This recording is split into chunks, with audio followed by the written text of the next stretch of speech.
begin, hoor. Kom ons sit net so en dan bid ons net saam vanmôre voordat ons begin met die woord van die Here. Here, ons sê elke Sondag vir U dankie en elke Sondag bedoel ons dit. Want dis nie vanselfsprekend dat ons vanmôre weer hier kan wees nie. Dis deur U genade. U het ons vasgehou in hierdie week. Van ons het ver gereis, van ons het gevaarlike werk gedoen dalk, en U het ons teruggebring hier vanmôre, om saam met mekaar na U woord te luister, om mekaar te versterk en te bemoedig, en mekaar te help, Here, om aan te hou om hierdie pad te wandel saam met U. En Here, in 'n wêreld wat toenemend onseker word en al hoe meer dinge skeefloop en dinge buite ons beheer is meer as ooit van tevore, bid ons dat U vir ons sal help om te onthou. U is die rots. En as ons lewens op U bou, kan die storme maar kom, die wind kan maar waai, maar die huis bly staan. Dankie dat U die rots is waarop ons kan bou vanmôre, Here. Sal U ons seën uit U woord, maak ons harte oop, dat ons kan hoor en dat ons gehoorsaam kan wees. Ons vra dit net in Jesus se naam. Amen. Verlede week, vriende, het ons stilgestaan in Micha hoofstuk 5. Tema verlede week was Babylon versus Bethlehem. En ons het gesien dat die heerser uit Bethlehem die rots word wat al die ander koninkryke verbrysel. Die heerser uit die kleine Bethlehem teen die magtige magte van Babylon. En ons weet wie wen, want die Here het vir ons gesê wie gaan wen. En ons weet dat sy ryk sal vir ewig en ewig bestaan. Vandag gaan ons voort na Micha hoofstuk 6. In ons Afrikaanse Bybels is die opskrif van hierdie hoofstuk: God twis met Israel oor die boosheid van die volk. Guzik gee aan hierdie hoofstuk die tema In the Court of the Lord, in God se hof. In die King James is die opskrif The Indictment of the Lord, die aanklag van God. Ons tema vandag is wat God van ons vra. Blaai saam met my na Micha hoofstuk 6 en dan lees ons die eerste 2 verse saam en ons begin kyk na hierdie hoofstuk en sien hoe dit ook op ons van toepassing is. Vers 1. Hoor tog wat die Here sê. Staan op, twis in teenwoordigheid van die berge en laat die heuwels na jou stem luister. Hoor berge, die twis van die Here en onwankelbares grondslaaf van die aarde, want die Here het 'n twis met sy volk en sal met Israel 'n regsgeding hou. Die laaste 2 hoofstukke van Micha vind plaas in 'n denkbeeldige hofsaak. Micha beeld 'n hofsitting uit met Israel wat voor God tereg staan en in die teenwoordigheid van onwankelbare getuies, die berge en die heuwels en die sterk fondamente van die aarde, kom hierdie hof tot orde. En God bring 'n klagte teen sy volk en hy sê, ek sal met julle twis hieroor en ek sal my saak en my klagte bring teen Israel. En dan in vers 3 en 4 bring hy sy klagte. En hy vra vir hulle, my volk, wat het ek jou aangedoen? Waarmee het ek jou vermoei? Antwoord my. Ja, ek het jou uit Egipte land laat optrek en jou uit die slawehuis losgekoop. Ek het voor jou uitgestuur Moses en na Aaron en Miriam. Met Israel in die getuiebank vra God hulle, wat het ek aan julle gedoen? Want ek het niks anders as net goed aan julle gedoen nie, maar ek is met verwerping en rebellie vergoed. Nie net het ek niks slegs aan julle gedoen nie, ek het 'n enorme hoeveelheid goed aan julle gedoen. Ek het julle verlos uit Egipte en aan julle godvrugtige leiers gegee. God se saak teen Israel was sterk en Israel was skuldig in hierdie saak wat Micha voorhou. In vers 5 haal God dan getuienis uit die verlede aan. Hy sê, my volk, Dink tog aan wat Balak, die koning van Moab, raadslaag het, en wat Biliam, die seun van Beor, hom geantwoord het, en wat gebeur het van Sittim af tot by Gilgal, sodat jy kennis kan dra van die regverdige dade van die Here. Numeri 22 tot 24 vertel vir ons die verhaal van Balak en Biliam en die pratende donkie, almal van ons ken dit. Nadat hy met koning Balak van Moab vergader het, het Biliam 4 keer oor Israel geprofeteer om hulle te vervloek. Want Balak het hom gehuur en gesê, vloek vir my hierdie volk van God, sodat dit nie met hulle so goed kan gaan nie. Maar elke keer terwyl hy God se woord spreek, het hy hulle geseën. In plaas daarvan dat hy hulle vloek, dan seën hy hulle. Hy kan nie anders nie. En toe hy onsuksesvol was om Israel te vervloek, het Biliam aan Balak raad gegee oor hoe om Israel as God se volk onder die vloek te bring. Hy sê vir hom, in plaas daarvan dat jy iemand huur om hulle te vervloek, stuur net die jong, mooi, Moabitiese vroue van jou volk onder hulle in om hulle te verlei. En dis presies wat Balak toe doen. Balak het presies dit gedoen en hy het die mooi jong Moabitiese vroue na die laar van Israel gestuur en hulle het Israel tot seksuele immoraliteit en afgoderry verlei. En as gevolg hiervan het God Israel moes straf en 'n plaag en 'n oordeel kom oor hulle en 24,000 van hulle sterf. En God bring hierdie insident en alles rondom dit as 'n bewys teen hulle en hy sê vir hulle, luister, niemand kon my ooreed om julle te vervloek nie. Onthou dat hy vir Abraham gesê het, in jou sal ek al die nasies seën en jy sal geseënd wees. God sê, niemand kon my ooreed om julle te vervloek nie. Julle het die vloek oor julle self gebring.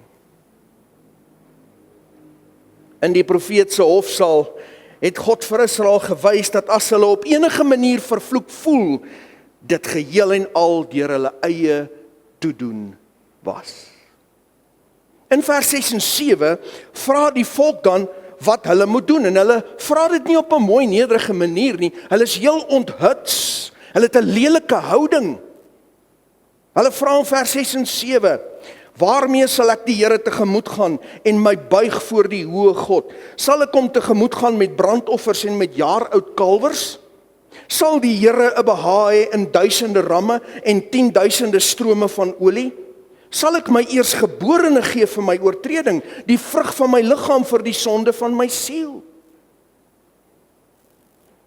Hulle vra hierdie vraag nie met 'n mooi gesindheid nie, maar met bitterheid en wrokkig. In Micha se denkbeeldige hofsaal het Israel vanuit die getuiebank na God geroep en geskree, wat wil u dan van my hê? 'n Mens kan amper hoor hoe Israel vanuit die getuiebank na hom skree en sê, u vra te veel, Here, niks sal u ooit tevrede kan stel nie, nie 1000 ramme of riviere olie of ons eie eersgeborene sal genoeg wees nie, u is onredelik. Dis die aanklag wat hulle teruggooi na God se kant toe. Waltke skryf hieroor, hy sê, blind vir God se goedheid en karakter, redeneer hulle binne hulle eie verdorwe verwysingsraamwerk. Hulle hoef nie te verander nie, God moet verander. Hulle bereidwilligheid om die prys te verhoog, weerspieël nie 'n vrygewigheid nie, maar is 'n verborge klagte teen God, dat hy te veel van hulle vra. Is dit nie maar ons sondige natuur ook nie, né? Dis nooit ons skuld nie. Dis nie ons wat moet verander nie. Dis die omstandighede wat moet verander. Dis nie ons wat iets verkeerd gedoen het nie. Dis nie ons wat onsself onder die vloek en die probleme gebring het nie. Dis altyd iemand buitekant ons. Dan antwoord God weer in vers 8. En hy sê vir hulle, hy het jou bekend gemaak, o mens wat goed is. En wat vra die Here anders van jou, as om reg te doen, liefde te betrag en ootmoedig te wandel met jou God. God sê in wese vir hulle, hy sê, Julle tree op asof dit wat ek van julle vereis 'n misterie is. Asof dit moeilik is. Trouwens, dis glad nie 'n misterie nie. Ek het duidelik vir julle gewys wat ek van julle vra. Hy antwoord hierdie twisgierige volk in 'n oop hof en hy sê vir hulle, die dinge wat ek van julle verwag is nie ingewikkeld nie. Doen eenvoudig 3 dinge. Doen geregtigheid. Tree op 'n regverdige en billike manier teenoor ander mense op en behandel hulle soos jy behandel wil word. Dis die eerste ding. Tweede ding, betoon liefde. Moenie net liefde praat nie. Betoon dit, wys dit, leef dit. Moenie net liefde en barmhartigheid betoon nie, maar word lief daarvoor om dit te betoon. Kan jy sien hoe verdiep dit? Gee aan ander dieselfde mate van liefde en barmhartigheid wat julle van my wil ontvang. En dan in die derde plek, wandel nederig met my. Met ander woorde, onthou wie ek is en onthou wie jy is. Ek is God en jy is 'n mens, onthou dit. En as jy dit in gedagte hou, sal jy nederig voor my wandel. Spurgeon skryf hieroor, hy sê, ek sal niemand van julle aanraai om nederig te probeer wees nie, maar om wel waarlik nederig te wees. Wat nederig optree beskryf hy, wat nederig optree betref skryf hy, wanneer 'n mens homself tot nederigheid moet dwing, is dit 'n swak storie. Of hoe sê Johan altyd, dis 'n swak saak. Wanneer 'n mens baie oor nederigheid praat en nederig is teenoor almal, is dit gewoonlik 'n huigelary. Hy sê nederigheid moet in die hart wees. En dan sal dit spontaan na vore kom as 'n uitvloeisel van die lewe.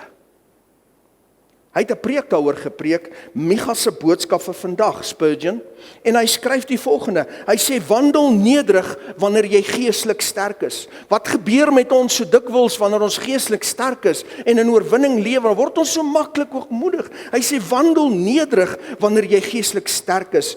Wandel nederig wanneer jy werk het om te doen. Wandel nederig in al jou motiewe. Wees nederig wanneer jy God se woord bestudeer. Wandel nederig wanneer jy onder beproewing is. Wandel nederig in jou toewyding voor die Here. Wandel nederig met jou broers en susters. Wandel nederig wanneer jy met sondaars te doen het. Hy skryf verder, ware nederigheid is om reg van jouself te dink, nie gemeen nie. Beteken nie met jouself afbreek en verkleineer en gemeen wees teenoor jouself. Hy sê nee, dis nie wat nederigheid is nie. Is om reg te dink van jouself. Hy sê om nederig te wees sal jou veilig maak. Dit sal jou gelukkig maak. Dit sal musiek in jou hart wees wanneer jy gaan slaap. En as jy nederig saam met God wandel, sal jy binnekort in die gelykenis van jou meester wakker word. In Micha die profeet se denkbeeldige hofsaal het God sy saak voor die hof bewys. Israel word getuister, maar dit was nie as gevolg van enige nalatigheid of minagting van God se kant af nie. Hulle eie sonde het hulle elende oor hulle gebring. En boonop was dit wat God van hulle vereis, nie geheimsinnig of moeilik nie. Hulle het dit eenvoudig nie gedoen nie. Weereens, soos ons al dikwels in die verlede in die profete gesien het, is God altyd onskuldig in hierdie sake. Is God altyd foutloos in hierdie sake.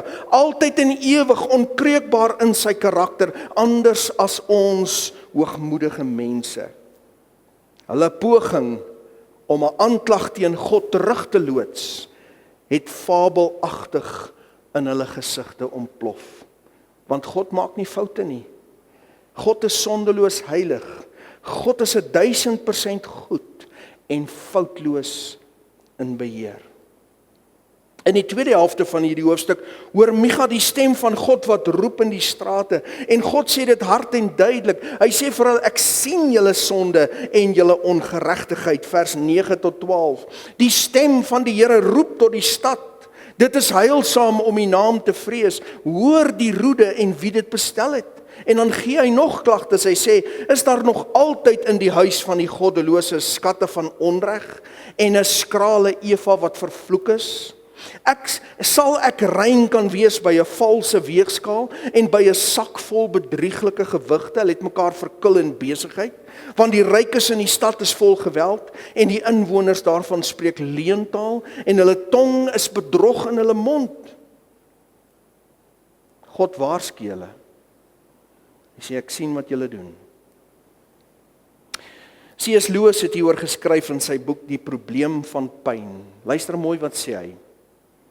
Hy sê, ons kan tevrede rus in ons sondes en in ons dwaashede. Met ander woorde, ons kan so aan die slaap gesis word in ons sonde en ons dwaashede. Hy sê, kyk byvoorbeeld na enige persoon wat die heerlikste kosse skep, asof hulle nie weet wat hulle eet nie. Hulle besef nie die voorreg van die plesier wat hulle nou gaan beleef, omdat hulle hierdie heerlike kosse kan eet nie. Hoekom nie? Want hulle het dit gewoond geraak, en hulle kan hulle plesier ignoreer. Hy sê, maar pyn dring daarop aan om aandag te kry. Hy sê, God fluister wanneer dit met ons plesiere gaan. Hy skree, hy praat met ons in ons gewete, maar hy skree tot ons in ons pyn. En luister na hierdie woorde, hy sê, dit is sy megafoon om 'n dowe wêreld op te wek. Smel dit verstommend wanneer ek luister na mense en hulle sê, hoe kan 'n God van liefde soveel pyn in die wêreld toelaat? En die vraag op sigself wys dat daardie persone nie die groot prentjie verstaan nie. Dit was nooit God se plan dat daar pyn in hierdie wêreld moet wees nie. Dis dieselfde as om soos Israel voor God te kom en te sê, hoe kan u dit toelaat? God sê, maar ek wou dit nie gehad het vir julle nie. Julle het dit oor julle self gebring. En waarom laat God pyn toe? Waarom staan ons elke nou en dan by 'n oop graf? Of ons is hier by mekaar om van iemand afskeid te neem? God skree vir die wêreld. Draai na my toe. Draai na my toe. Want mense luister nie wanneer dit met hulle goed gaan nie. Hulle geniet hulle plesier en hulle word doof vir God. En elke keer wanneer daar pyn in ons lewens inkom, is dit die megafoon van God om te skree na 'n dowe wêreld en te sê, draai na my, draai na my. Dis nie my skuld dat julle hier is, dis julle eie skuld, maar draai na my.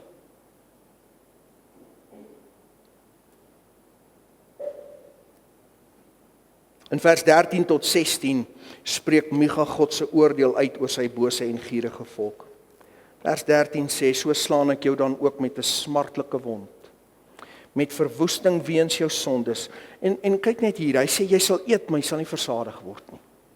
Sodat jou honger in jou binneste bly, en jy sal wegbring sonder om iets te red, en wat jy red sal ek aan die swaard oorgee. Jy sal saai, maar nie maai nie, jy sal olywe uittrap, maar jou nie met olie salf nie, en mos maak, maar geen wyn drink nie, want die insettinge van Omri word onderhou, en al die werke van die huis van Agab, en julle wandel ooreenkomstig hulle planne, sodat ek jou tot 'n woesterny sou maak, en die inwoners daarvan 'n bespotting, en die smaad van my volk sal julle dra. Koning Omri en Agab. Wie kan die naam Agab vergeet? God sê, daai twee goddelose pa en seun konings, julle wandel in hulle weë.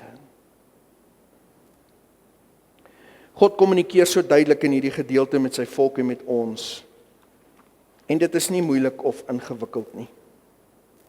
Al wat belangrik is dat ons, ek en jy, en elkeen van ons, verantwoordelikheid aanvaar. En sê, Here, probleem is nie aan u kant nie, probleem is by my. Wat wil u van my hê? Wat vra u van my? Daarom ons tema vandag, wat vra God? Wat vra u van my as 'n mens? En God vra net 3 dinge. Net 3. Doen geregtigheid. Doen wat reg is. Selfs wanneer niemand kyk nie. Selfs wanneer jy alleen is. Doen wat reg is. Tree op 'n regverdige, billike manier teenoor ander op. Behandel mense soos jy behandel wil word. 2. Gee of betoon liefde. Moenie net liefde en barmhartigheid betoon nie, wees lief daarvoor om dit te betoon en gee aan ander dieselfde mate van liefde en barmhartigheid wat jy van my wil ontvang.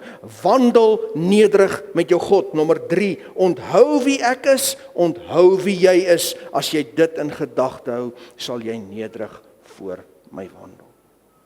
Dis nie ingewikkeld nie. Dis nie 'n misterie nie. Jy hoef nie spesiale geestelike kennis te besit om dit te kan doen nie. En dit weer klink weer in die Nuwe Testament op verskeie plekke. Ons sien dit so duidelik in Lukas. 'n Skelm wetgeleerde wil ons Heiland in 'n struik vang en hy vra hom 'n vraag. Kom ons lees dit saam. Lukas 10 vers 25. En daar het 'n sekere wetgeleerde opgestaan wat hom versoek het en gesê: "Meester, wat moet ek doen om die ewige lewe te beerwe?" En die Here Jesus antwoord hom: "Wat is in die wet geskrywe? Hoe lees jy?" En hy antwoord en sê: "Die groot gebod, jy moet die Here jou God lief hê uit jou hele hart, jou hele siel, jou hele krag, jou hele verstand en jou naaste soos jouself." Daarin is vervat al 3 die dingetjies wat Micha noem. En hy sê vir hom: "Jy het reg geantwoord. Doen dit en jy sal lewe." Nou kyk nou hoe slim is 'n sondaar, né? Hy sê: Wag. Wie's my naaste? Heel dikwels vra mense vir my daai vraag: wie's my naaste? En Jesus antwoord en sê: "Kom ek vertel julle gou 'n storie. 'n Sekere man het afgegaan van Jerusalem na Jerigo en onder rowers verval en nadat hulle hom uitgetrek en geslaan het, gaan hulle weg en laat hom half dood lê. En bygeval het 'n priester met daardie pad afgekom en toe hom sien, gaan hy aan die ander kant verby, wou nie betrokke raak nie. Net so kom die Lewiet. Hy het aan die ander kant verby gegaan. Maar 'n Samaritaan, 'n baster. Die Jode en die Samaritane nie om dieselfde tafel gesit nie. 'n Sekere Samaritaan wat op reis was, het op hom afgekom en toe hom sien, het hy hom innig jammer gevoel. En hy het na hom gegaan en sy wonde verbind en olie en wyn daarop gegooi en hy het hom op sy pakdier gehelp en hom na 'n herberg geneem en vir hom gesorg. En toe hy die volgende môre weggaan, haal hy 2 pennings uit en gee dit aan die eienaar van die herberg en sê vir hom: "Sorg vir hom en enige onkoste wat jy nog meer mag hê, sal ek jou betaal as ek terugkom." Hy gee hom 'n oop order. Hy sê: "Wie dan van hierdie 3 dink jy was die naaste van hom wat onder die rowers verval het?" En hy antwoord: "Hy wat barmhartigheid aan hom bewys het." En Jesus sê vir hom: "Gaan jy en doen net so." Hierdie was presies die teenoorgestelde van wat God se volk in Micha se dag gedoen het. Hulle het nie gedoen wat reg was nie. Hulle sou by die man wat in die rowers se hande geval het nog gestop het en gekyk het wat hulle nog kon steel. Hulle het geen liefde en barmhartigheid betoon nie. Hulle het geen nederigheid voor God getoon nie, nog minder voor ander mense. Hulle was ver van dit wat God van hulle verwag het. O ja, hulle het nog steeds die offers gebring. Hulle het nog steeds daarop geroem dat hulle die volk van God was. Ja, hulle was erg godsdienstig, maar terselfdertyd erg sondig, erg liefdeloos, erg hoogmoedig, erg selfsugtig. Sien vriende, en ek het dit al so baie van hierdie kanslaf gesê, godsdiens is so maklik om te doen. In die konteks van die moderne kerk is dit so maklik. Daag op, sing saam, luister aandagtig, knik op die regte oomblikke, gooi 'n paar rand in die mandjie, groet vriendelik en vroom, drink 'n koppie tee en ry huis toe. Dis maklik. Niemand het 'n veranderde hart nodig om godsdiens te beoefen nie. En die volk van God was bedrewe hierin. Maar dit wat God in Micha 6 vers 8 sê. Dis nie moeilik en ingewikkeld om te verstaan nie, maar dit is onmoontlik om te doen sonder 'n veranderde hart. Kom ek sê dit weer. Dit wat in Micha 6 vers 8 staan, is nie moeilik om te verstaan nie. Dis nie 'n misterie nie, maar dit is onmoontlik om dit te doen op 'n daaglikse basis in jou alledaagse lewe sonder 'n veranderde hart. Jy sien, hierdie regte optrede kan geen mens op 'n deurlopende basis vervals nie. Hierdie tipe selflose en liefdevolle optrede kan geen mens op 'n deurlopende basis namaak nie. Hierdie tipe nederige optrede wat jou dikwels kos, kan geen mens op 'n deurlopende basis self voortbring nie. Dit is onmoontlik. Iewers gaan die maskers afkom en die ware vleeslike en sondige self gaan sy gesig wys. Iewers gaan die monster van hoogmoed sy tande ontbloot. Iewers gaan die ware selfgesentreerde aard van die mens sy hand oorspeel. Sondige godsdienstige mense kan net so lank voorgee. Dit is maklik om Sondag in die kerk saam te stem en saam te sing. Dis moeilik wanneer jou vrou en jou kinders van jou verskil. Dis moeilik wanneer jou werkers iets breek. Dit is moeilik wanneer jy waarlik nederig moet optree. Dis moeilik wanneer dit jou kos, emosioneel, finansiëel. Is moeilik wanneer jy graag daardie nuwe speelding wil hê, maar jy moet nee sê want iemand anders moet eers gehelp word. Luister weer na Spurgeon. Doen geregtigheid. Moenie dit bely nie. Moenie sê jy glo daarin nie. Doen dit. Gee, betoon liefde. Wandel nederig met God. En hierin lê 'n groot geestelike waarheid vir ons in die Nuwe Testament. Micha 6 vers 8. Alhoewel dit eenvoudig is en geen misterie nie, is onmoontlik om te leef vir 'n persoon wat nie wedergebore en geesvervuld is nie. Ek sê dit as 'n stelling vanmôre, as 'n geestelike waarheid. As jy nie wedergebore geword het en 'n nuwe hart gekry het deur die werking van die Heilige Gees en deur die genade van God se vergifnis nie. En as jy nie volkome voor God gebuig het en jou hart voor hom gebreek het en hy jou vervul het met sy Gees nie, sal jy Micha 6 vers 8 nie kan lewe op 'n daaglikse basis nie. Vergeet dit. Jy gaan dit nie regkry nie. Godsdiens kan geen mens by hierdie vlak van volgehoue, nie so nou en dan nie, volgehoue nederige liefde en barmhartigheid bring nie. Daarom, in die Ou Testament, beloof God sy volk, ek gaan in die toekoms vir julle nuwe harte gee. Gaan julle harte verander. Want hy het geweet, hulle kan nie Micha 6 vers 8 100% doen nie. Hulle kan nie. Dis hoekom die offers daar was, sodat wanneer hulle gefaal het, hulle die offers kon bring. Maar wat God kwaad gemaak het, was die feit dat hulle nie eers probeer het nie.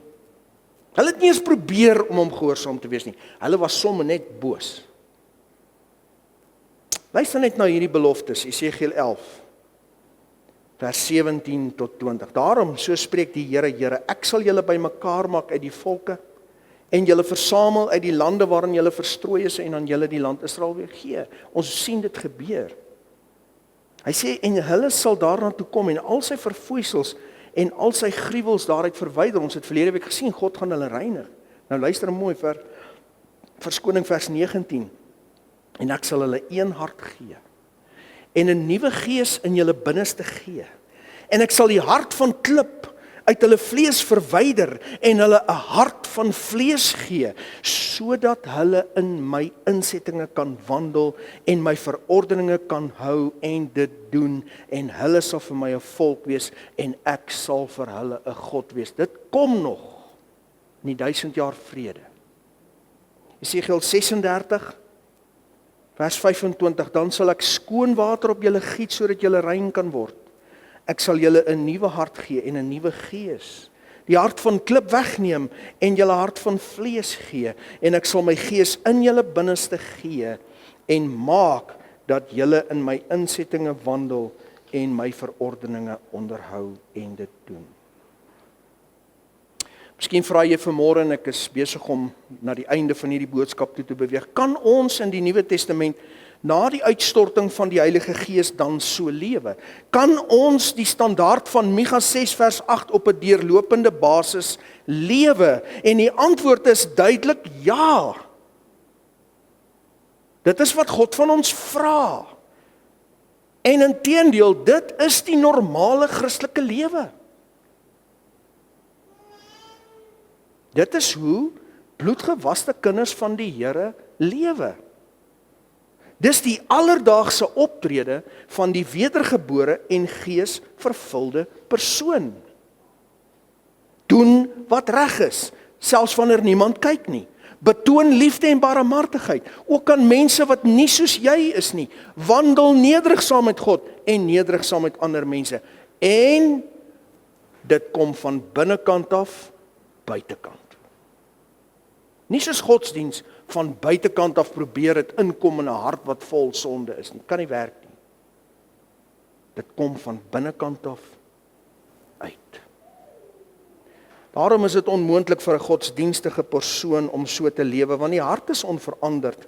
Godsdiens draai buite om ons. Dit is oppervlakkig en aangeplak op sy beste. En dit is waarom godsdienstige mense ewe vroom in die kerk kan sit en by die huis kan vloek en skel.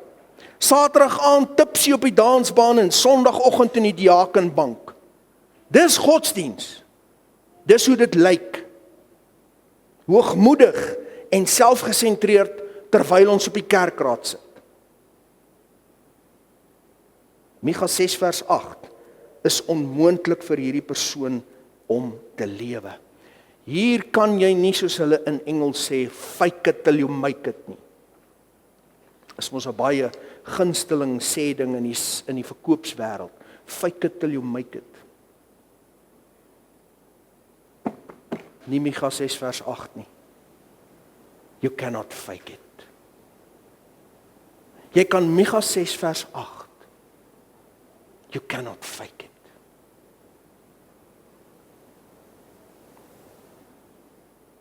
Jy leef die normale Christelike lewe, die normale geesvervulde lewe van Micha 6 vers 8 in die konteks van die Nuwe Testament, of jy doen godsdiens.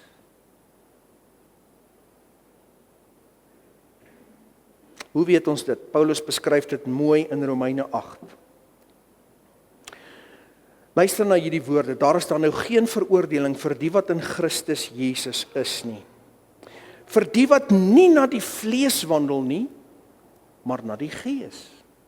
Want die wet van die gees van die lewe in Christus Jesus het my vrygemaak van die wet van die sonde en die dood. En luister nou mooi, want God het wat vir die wet onmoontlik was, omdat dit kragteloos was deur die vlees, deur sy eie seun in die gelykheid van die sondige vlees te stuur, en dit ter wille van die sonde veroordeel in die vlees, sodat die reg van die wet vervul kon word in ons,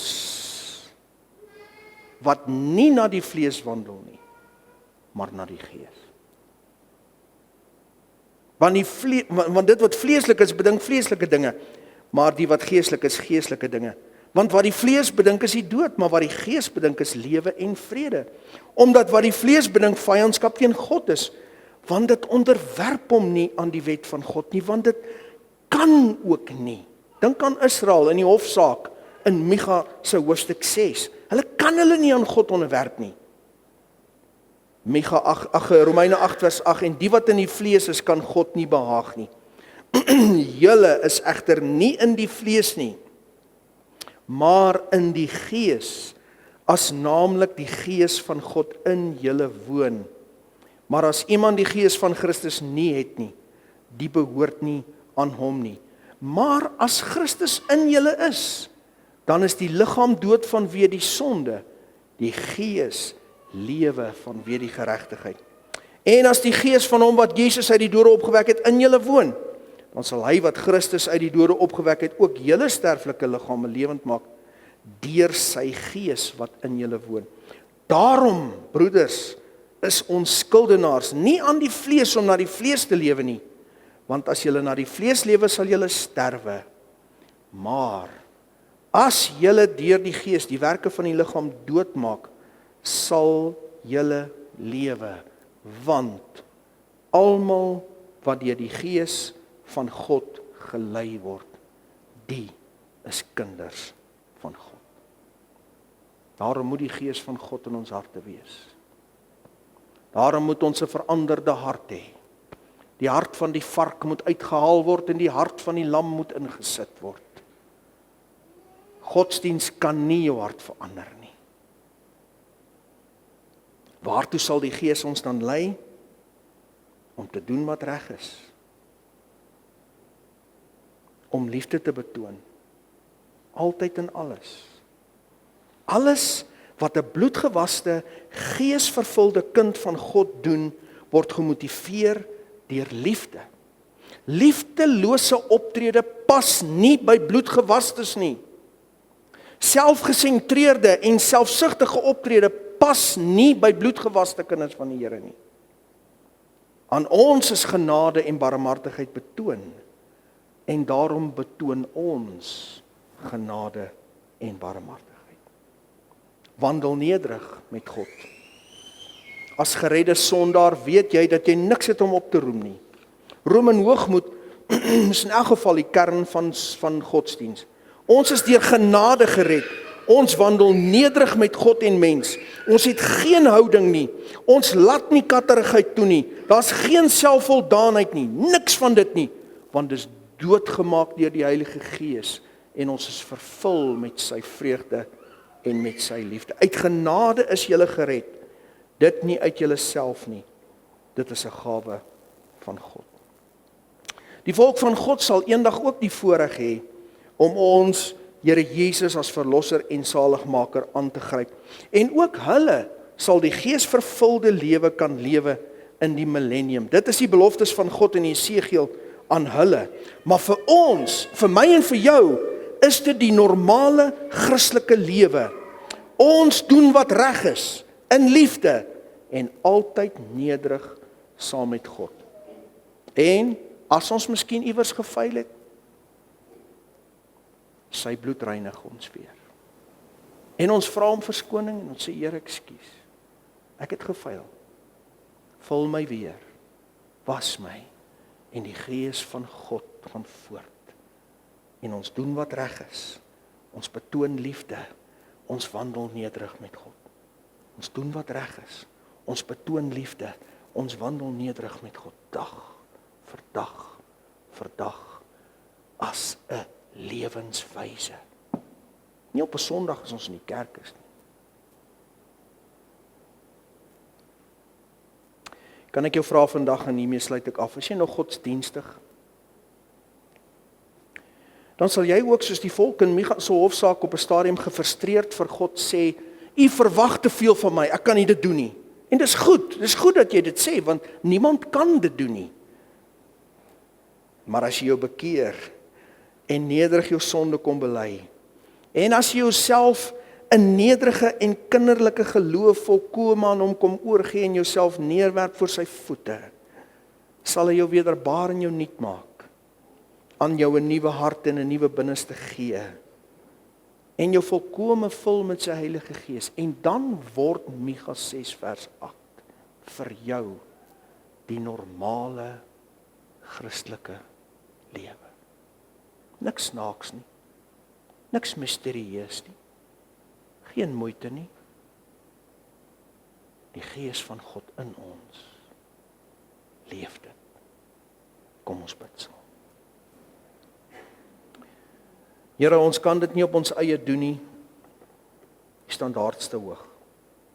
Micha 6 vers 8 klink eenvoudig, maar die standaard is te hoog. Ons kan nie. En baie van ons probeer verskoning deur middel van godsdiens om hierby uit te kom en ons kan nie. Dis 'n futiele oefening, Here. Ons is soos 'n klein kindjie wat 'n muur probeer klim en elke keer net weer neergly. Ons kan dit nie doen nie. Here, daarom vra ons vanmôre, Here, as daar iemand is, iemand wat nog in godsdiens vasgevang is en wat gefrustreerd is en wat sê, Here, ek kan dit nie doen nie, sal U daardie persoon kom red, wederbaar, reinig, vervul met die Heilige Gees, sodat Romeine 8 'n werklikheid vir daardie persoon kan wees. En Micha 6 vers 8 'n lewenswyse word, Here. Ek doen reg. Ek betoon liefde en ek wandel nederig voor God. Sal U ons kom help? Sal U daardie persoon of persone kom help om uit te roep na U in hierdie oomblik wanneer hulle hierdie boodskap hoor? Ons vra dit net in Jesus se naam. Amen.